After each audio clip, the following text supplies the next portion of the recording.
Pepsi கோக்னு பல multinational கம்பெனிக்கு heavy competition கொடுக்குற நம்ம தமிழ்நாட்டில் தயாரிக்கிற பவுண்டோ பற்றி தான் நம்ம பார்க்க போகிறோம். பவுண்டோவோட ட்ரேடிங் நேம் காளிமார்க்.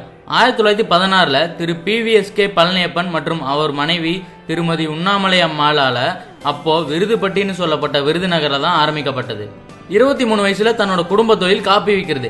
இது பிடிக்காம வேற ஏதாச்சும் தொழில் பண்ணலான்னு நினைக்கும் போது தான் ஸ்பென்சர்ஸ்னு பிரிட்டிஷ் கலர் சோடாவை பார்த்து இவருக்கு இந்த ஆசை வந்துச்சு. இந்த ஐடியாவை அவர் ஃப்ரெண்ட்ஸ் மற்றும் லோக்கல் டிஸ்ட்ரிபியூட்டர்ஸ் சொல்றப்போ இதை வரவேற்றாங்க. அவர் மனைவி உண்ணாமலை அம்மாள் உதவியோட தன்னோட வீட்டில் கையால் ஆப்ரேட் பண்ற ஒரு சின்ன மெஷின் வாங்கி தன்னோட உற்பத்தியை ஸ்டார்ட் பண்ணாரு.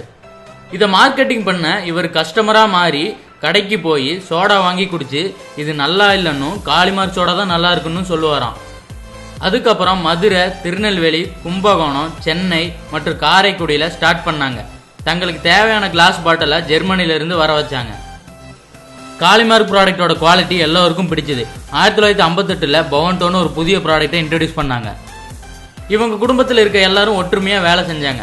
யார் கண்ணுப்பட்டதோ தெரியல, 1977 எல்லாரும் தனித்தனியாக பிரிஞ்சுட்டாங்க.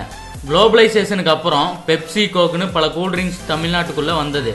பெரும் பணபலம் கொண்ட கோக் பெப்சிக்கு காளிமார்க் ஒரு பெரிய சவாலாக இருக்கிறத பார்த்து மிரண்டு போனாங்க. அதனால கோடி கோடியா பணம் கொடுத்து நடிகர்கள், கிரிக்கெட் பிளேயர்ஸை விளம்பரத்தில் நடிக்க வச்சாங்க. இதனால பெப்சி கோக்கு சேல்ஸ் இன்க்ரீஸ் ஆச்சு. அது மட்டும் இல்லாம காளிமார்க்கோட எம்டி கிளாஸ் பாட்டில்ஸை அதிக விலை கொடுத்து கடையிலிருந்து வாங்கி உடைச்சாங்க. பெப்சி கோக் 5 ரூபாய்க்கு விற்பனை பண்ணாங்க. ஆனா பவுண்டோ 8 ரூபாய்க்கு விற்பனை பண்ணாங்க. இதனாலையும் விற்பனை குறைஞ்சது. கோக், பெப்சி தன்னோட டிஸ்ட்ரிபியூட்டர்ஸ்க்கு ஃப்ரிட்ஜ் டிஸ்கவுண்ட்னு நிறைய ஆஃபர் கொடுத்தாங்க. காளிமார்க்னால அந்த அளவுக்கு டிஸ்கவுண்ட் கொடுக்க முடியல. இதனால எல்லா கடையிலையும் பெப்சி கோக்கை ஈஸியா கிடைச்சது.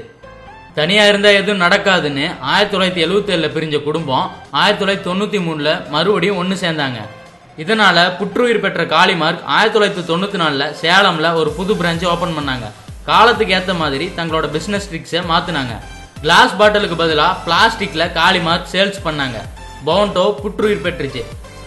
காலம் மாற மாற மக்களுக்கு பெப்சி கோக்ல இருக்கிற தீமைகளை பற்றி புரிய ஆரம்பிச்சது. இந்த சான்ஸை யூஸ் பண்ணிக்கிட்ட பவுண்டோ சேல்ஸை விளம்பரம் மூலமா இன்க்ரீஸ் பண்ணாங்க. புதிய பாட்டில் டிசைன், உடலுக்கு தீங்கில்லாத வகையில பவுண்டோ புதிய வடிவம் பெற்றது. பெப்சி கோக்கு இணையா பவுண்டோ விளம்பரம் பண்ணாங்க. இதுக்கு மக்கள் கிட்ட நல்ல வரவேற்பு கிடைச்சது. 2017 மார்ச்சுக்கு அப்புறம் தமிழ்நாட்டில் வணிகர்கள் கோக் பெப்சி விற்க மாட்டோம்னு சொன்னதுலேருந்து பவுண்டோ காட்டில் அடமளதாங்க. மிஸ்டர் KPR தனுஷ்கோடி இவர் தாங்க இப்போ காளிமார்க்கோட MD. KPR சக்திவேல் இவர் சென்னையில் இருக்கிற பிரான்ச்சை பார்த்துக்கிறாரு. 4வது தலைமுறையா 100 வருஷத்துக்கு மேல மல்டிநேஷனல் கம்பெனி கூட போட்டி போட்டு இன்னமும் ஃபீல்டில் இருக்கிற பவுண்டோ நிஜமாவே கெத்து தான்.